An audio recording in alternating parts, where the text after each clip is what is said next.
America में 17,000 truck ड्राइवरों के लाइसेंस रद्द। भारत को छोड़ नेपाल पहुंचा चीन की गोदी में, चीन से छुपवाएगा अपनी करेंसी। पाकिस्तान पर भड़का तालिबान, बोला अपना घर संभालो, आपके देश की मिलिट्री है, आपकी जिम्मेवारी बनती है आतंकी हमले पर, हमारी सेना पाकिस्तान के अंदर नहीं है। भारत की फोर्सेस ने आतंकवादी उमर मोहम्मद नबी के घर को IED से उड़ा डाला। जी हाँ दोस्तों, नमस्कार, सलाम, प्रणाम और सुबह के इंडी प्लस न्यूज देख रहे सभी दर्शकों को प्यार भरी सत श्री अकाल।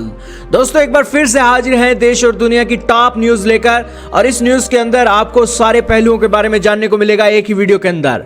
तो शुरू करते हैं आज की इस न्यूज को बिना किसी देरी के। सबसे पहली खबर से जो आ रही है अमेरिका से। अमेरिका के अंदर ट्रक ड्राइवरों के ऊपर गाज गिर गई है। भारतीय ट्रक ड्राइवरों ने अपने ट्रक क्या ठोके हैं, उस ठुकाई के चलते 17,000 ट्रक ड्राइवरों के जो लाइसेंस हैं वो वापस ले लिए गए हैं। कारण बताया गया है कि उनकी इंग्लिश नहीं सही, उन्होंने अपने लाइसेंस एक्सपायर होने के बाद उसे रिन्यू नहीं कराया। यही कारण है कि उनके एक लाइसेंस को रद्द कर दिया गया और अब तक 17,000 ट्रक ड्राइवरों के लाइसेंस पर गाज गिर गई है। दोस्तों ये कार्रवाई चुन चुनकर प्रवासी लोगों के ऊपर की गई है। जो अमेरिकन एक लाइसेंस धारक हैं उनके ऊपर यह कार्रवाई लिमिटेड है, लेकिन जो एक विदेशों से अमेरिका के अंदर आए हैं और नियम कानून फॉलो नहीं करते हैं उनके ऊपर यह सख्त कार्रवाई की है अमेरिकी सरकार ने।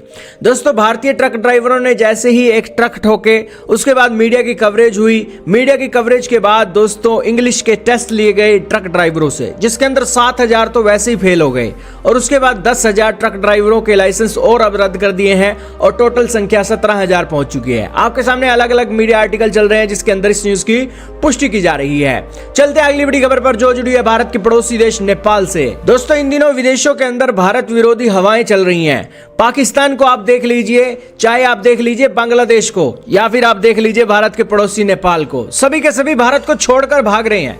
हालात इतने बुरे हो चले हैं कि नेपाल की करेंसी छापने के लिए जो भारत की कंपनियों के ऑर्डर दिए जाते थे, टेंडर दिए जाते थे, अब वो चीन की कंपनियों को दिए जा रहे हैं।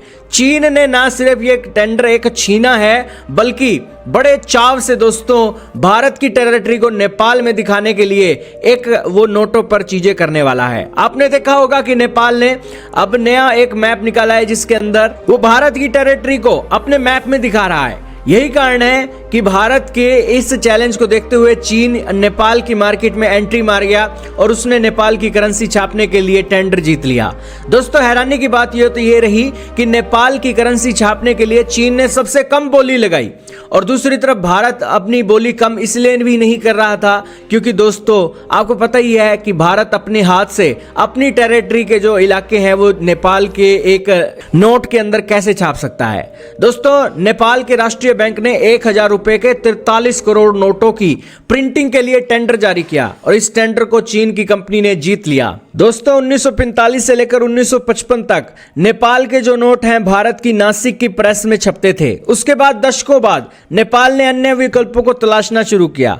उसके बाद 2015 तक नेपाल की कुछ मुद्राएं भारत में ही छपती थी। 1,000 के नए नोट छापने का टेंडर चीनी कंपनी के पास जाने के साथ ही अब नेपाल के सभी बैंक नोट चीन में ही छपने लगेंगे। आपको बता दें कि चीन में अपनी करेंसी छुपवाने वाला नेपाल एक अकेला देश नहीं है। दक्षिण एशिया के कई देश इस लिस्ट में शामिल हैं, जिसमें पड़ोसी देश बांग्लादेश, थाईलैंड, श्रीलंका, मलेशिया, अफगानिस्तान भी अपनी करेंसी इन दिनों चीन से ही छपवा रहे हैं, क्योंकि चीन उनका सस्ता विकल्प भी है और एडवांस टेक्नोलॉजी की पेशकश करके वो एक चीजों को अच्छे से मैनेज कर सकता है। यही कारण है कि भारत से आगे निकलना चीन को एक मुनाफे का सौदा दे रहा है और इस बीच ये एक डिप्लोमेटिक बूस्ट भी दे रहा है। चलते अगली बड़ी खबर पर जो जुड़ी हुई है अमेरिका से।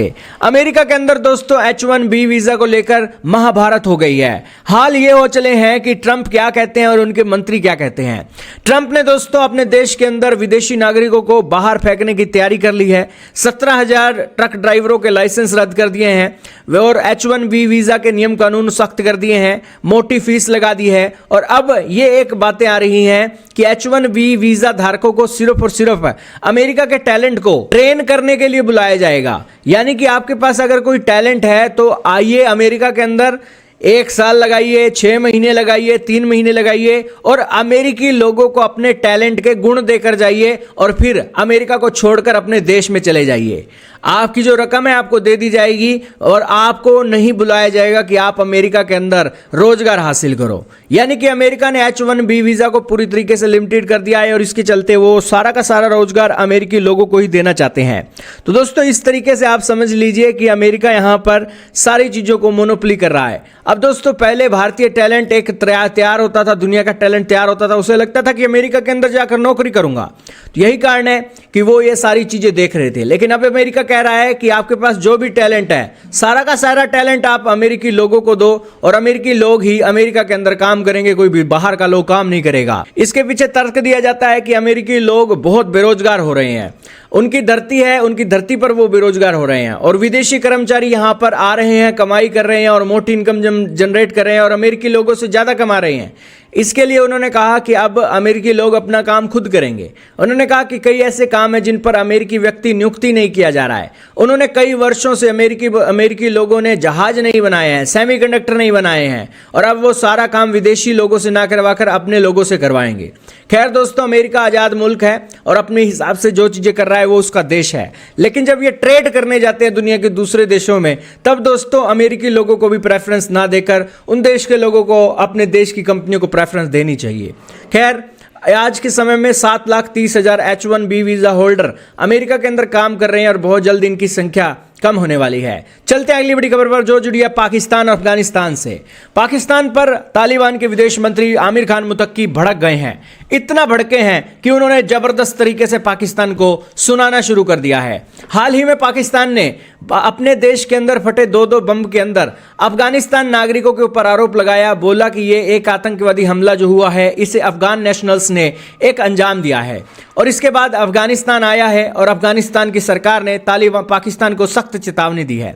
उन्होंने कड़े शब्दों में कहा है कि पाकिस्तान को अफगानिस्तान पर आरोप लगाने की बजाय अपने घरेलू मामले पर ध्यान देना चाहिए।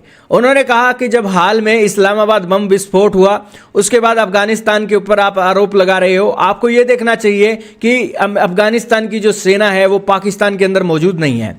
आपके पास एक बॉर्डर के पार हजारों नहीं लाखों की संख्या में एक पुलिस फोर्सेस हैं, अपनी विशाल फोर्सेस, मिलिट्री है, खुफिया तंत्र है, आपके पास एडवांस टेक्निक है, एडवांस कैमरे हैं। यदि कोई इन सभी बाधाओं और दीवारों को पार करके भी एक आपके देश में अटैक करता है और फिर भी आप अफगानिस्तान को दोषी ठहराते हैं, यह आखिरकार कहाँ का मामला है। उन्होंने कहा कि यहां पर पाकिस्तान बेवजह से अफगानिस्तान पर आरोप लगा रहा है जबकि अफगानिस्तान की संप्रभुता का उल्लंघन पाकिस्तान कर रहा है। उन्होंने कहा कि हाल ही के एक अटैक के अंदर पाकिस्तान ने अफगानिस्तान के नागरिकों, दुकानों व बाजारों पर बमबारी की। ये कोई आतंकवादी नहीं थे, ये पाकिस्तान की मिलिट्री थी जिसने अफगानिस्तान के अंदर घर में घुसकर उनके देश में अटैक किया। स्थिति इतनी बिगड़ी थी कि काबुल के हवाई क्षेत्र पर भी अतिक्रमण होता हुआ नजर आ रहा था, जिसके चलते उनकी दोनों देशों की बैठक हुई थी। लेकिन अब छुटपुट आतंकवादी हमले हुए हैं और उस हमले के बीच इनका सारा खुफिया तंत्र फेल हो गया, लेकिन फिर भी अफगानिस्तान पर यह आरोप लगा रहे हैं। इन्होंने ये एक संदेश दिया है। खैर दोस्तों, हमला तो भारत के अंदर भी हुआ और यही कारण है कि पाकिस्तान के जो आतंकवादी थे वो इन चीज़ों को कर रहे हैं और इन सब बातों के पीछे पाकिस्तान और इनके तार जुड़ते हुए दिखाई दे रहे हैं। खैर दोस्तों, अगर किसी देश के ऊपर आतंकवादी हमला होता है तो ये किसी तीसरे देश की जिम्मेवारी नहीं, ये उस देश की जिम्मेवारी है, अफगानिस्तान ये बता रहा है। तो इस मामले में दोस्तों भारत के अंदर भी आतंकवादी हमला हुआ, पाकिस्तान के अंदर भी हुआ। तो इस मामले में दोस्तों उन देशों की सरकारें और इनके खुफिया तंत्र के ऊपर चोट पहुंचाई गई है, ये बातें बोली गई हैं।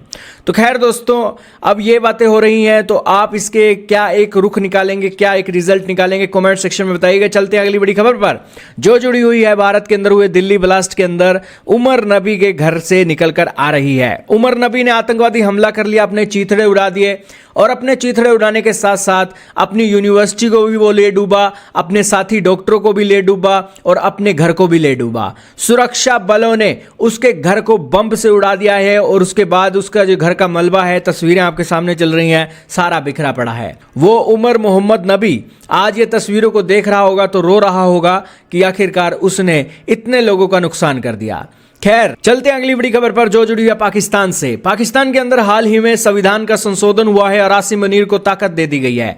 इसके बाद जो सुप्रीम कोर्ट के 2 जजों ने अपना इस्तीफा दे दिया है। उनका कहना है कि यहाँ पर संविधान का उल्लंघन हुआ है और उन्होंने प्रधान न्यायाधीश को पहले पत्र लिखकर इस बात पर चिंता व्यक्त की और कहा कि चुप्पी और निष्क्रियता के माहौल में अब ये आशंकाएं सच साबित हो रही हैं कि इस संशोधन के प्रस्तावित प्रावधान हमारी संवैधानिक व्यवस्था के लिए क्या मायने रखते हैं, क्योंकि इस संशोधन के अंदर पाकिस्तान के आर्मी चीफ तीनों सेनाओं की कमान अपने हाथ में लेंगे और उनके जीवन में उनके ऊपर कोई कानूनी कार्रवाई नहीं हो सकती।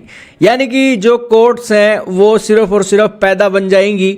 आसिम मुनीर जो कहेगा कोर्ट को वही मानना पड़ेगा। यही कारण है कि 2 न्यायाधीशों ने अपना इस्तीफा दे दिया। आपको बता दें कि पाकिस्तान की संसद के निचले सदन में यह विधेयक 2/3 बहुमत से पारित हुआ। इसके पक्ष में कुल 234 वोट हैं। आप कह सकते हैं कि पाकिस्तान की आर्मी ऐसा जिन है जिस जिन के पीछे सारी जनता अपना कारोबार करती है।